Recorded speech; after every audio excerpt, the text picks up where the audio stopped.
मला एक गोष्ट कळत नाही की हे लोक तिथं जातात कशाला. देवाची पूजा करायला का स्वतःचा आत्मसन्मान गमवायला. यांच्या घरी देव नाहीत का? घरी करा ना तुम्ही देवदेव. आणि एवढं देवदेव करून एवढ्या पाठीवर चापटा खाऊन त्या लोकांचं पण देव 100 नाही 1000% सांगते दर्शन दिलं नसेल देवाने येऊन. स्वाभिमान आहे का नाही थोडासा तुमच्यात? एवढं मार खाऊन देवाची पूजा करूस तर घरी बसून 24 तास देवदेव करा. पण देव काय येणार नाही, अवतार घेणार नाही. एवढे मोठे मोठे बलात्कार, अत्याचार, भ्रष्टाचार होता, देव आला नाही. आणि तुम्ही ते पाणी टाकल्यानं, दूध टाकल्यानं, फळ फूल टाकल्यानं देव अवतार घेणार आहे तुमच्यासाठी.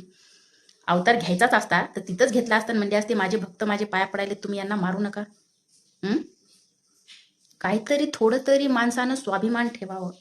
इथंच जर अंबानीचे घरचे असते ना तर ते पोलीसवाले असे हात जोडून त्यांचे पाय धरले असते. देवाचे एक वेळ धरले नसते, पण आधी अंबानीचे लोकांनी पाय धरले असते. पण तुम्ही मिडल क्लासमध्ये बी लो मिडल क्लास आहेत ना, म्हणून तुम्हाला इतकं मार बसायला.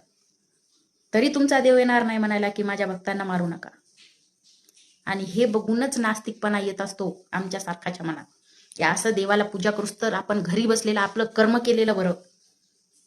माझं बोलणं पटो किंवा न पटो, पण हे कितपर्यंत योग्य आहे ते मला कमेंटमध्ये सांगा.